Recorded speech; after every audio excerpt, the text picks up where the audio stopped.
Relationship between equilibrium constant, reaction quotient and standard free energy of a reaction. See, from third law of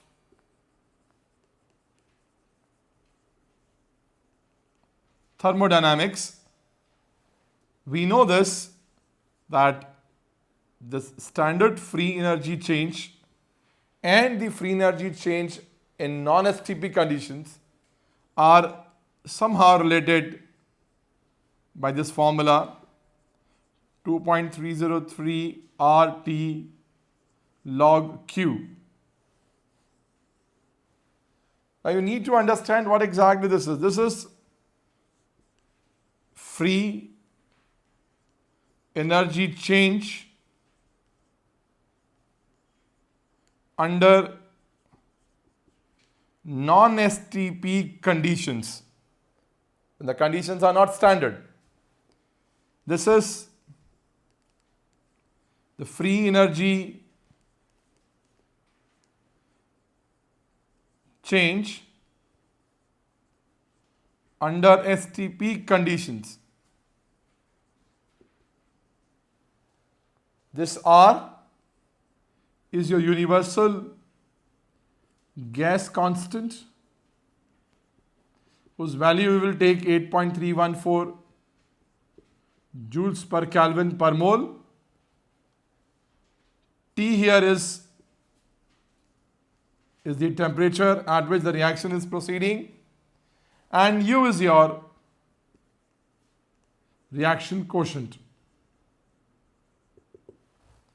Now, we know this, that whenever the reaction is proceeding towards the product side, or it has just started, we can find out the value of the Q by putting up the values of the products and the reactants, and it's their ratio, whatever the expression this Q is having.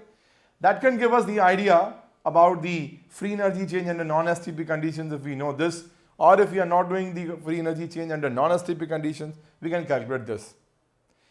What is important from this relationship is that we know, after understanding these terms, that at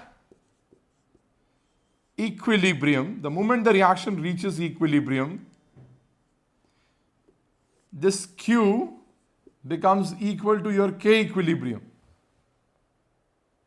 and the free energy change of the reaction under non-STP conditions becomes zero, because no net energy is flowing from the product to the reactant side or from the reactant to the product side, or what we can say that neither the energy is being released nor absorbed. So the net energy or free energy change under non-STP conditions at the state of equilibrium will become zero. Therefore, this equation will become the free energy change under STP condition minus 2.303 RT log K equilibrium. This is the most important formula because it gives us a relationship between equilibrium constant and standard free energy change for a reaction. Remember, the most important thing, this is the formula which will give us that what will be the free energy value if we know the K equilibrium constant, or vice versa. That means if we know the value of the free energy change, what will be the value of equilibrium constant.